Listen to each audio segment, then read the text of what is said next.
نننی میټینګ ایجنډا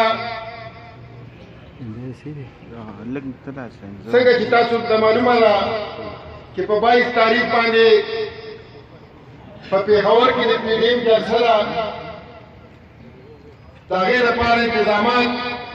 هغه به موږ په دې میټینګ کې هغې له حتمي شکل ورکوو.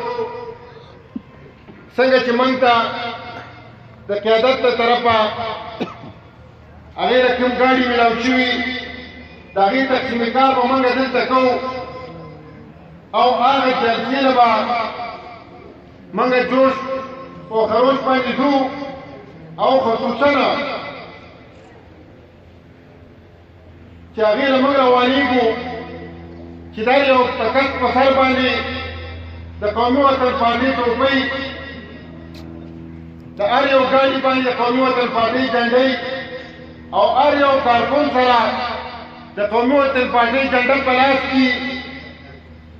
چې هلته ښکاره پته پکې لګي تعداد زموږ لاړ شمېر څنګه چې دا میټینګ دی چې دا ورکر میټینګ و او په یو شارټ نوټس و او د هغې نه یو جلسه جوړه شوه نو دا ورکران چې په هغه ورځ باندې خلک راوباسي هغه به څومره وي خو هغې به موږ د خلکو ظاهره په نظر باندې راځي چې موږ سره خپل نشان په لاس کړي چې موږ سره نشان دی نو دا هغه شمار هغه په موږ پسې نه شي کېدی نو دا به موږ کوشش کوو چې خپل نشان را سره وي کومه ګاډي چې موږ ته میلاو شوي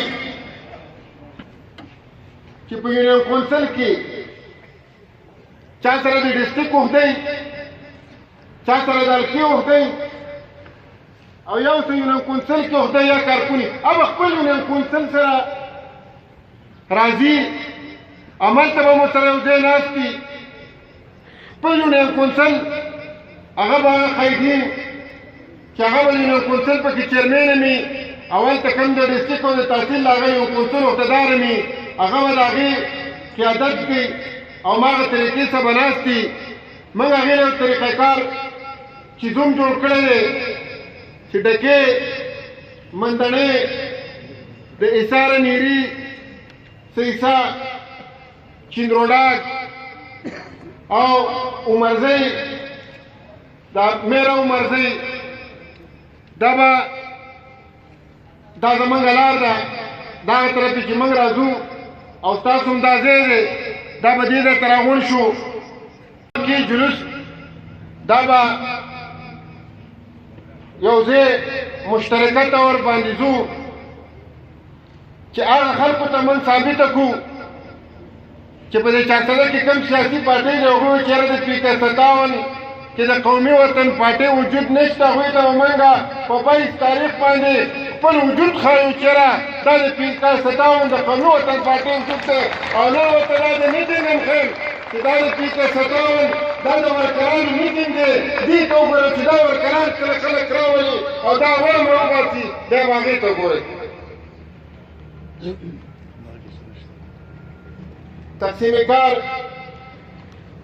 د غونډو یو کونسلو ملګري ناست دي.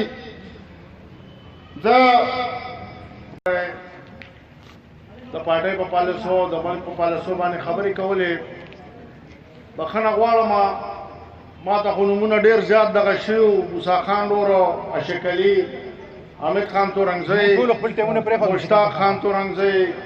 او دغه شان د چې کوم دی نو رحیم الله ورو دا نومونه لیکلی شوي دي ټول به تاسو سره خبرې کوي خو د وخت د کمي په وجه چونکې سکندر خان ته هلته هم صوبه کې څه ډیلیګیشن راغلی د PDM نو د هغې په وجه چې کوم دی موږ دا کار لږ غوندې راغونډ کړ د ټولو ملګرو نه بخښنه غواړم او د هغوی په اجازه سره چې کوم دی نو دا کار راغونډو. زه دعوت ورکوم خپل صوبایي چیرمین سکندر ایاز خان شیرپا صاحب ته چې راشي او تاسو سره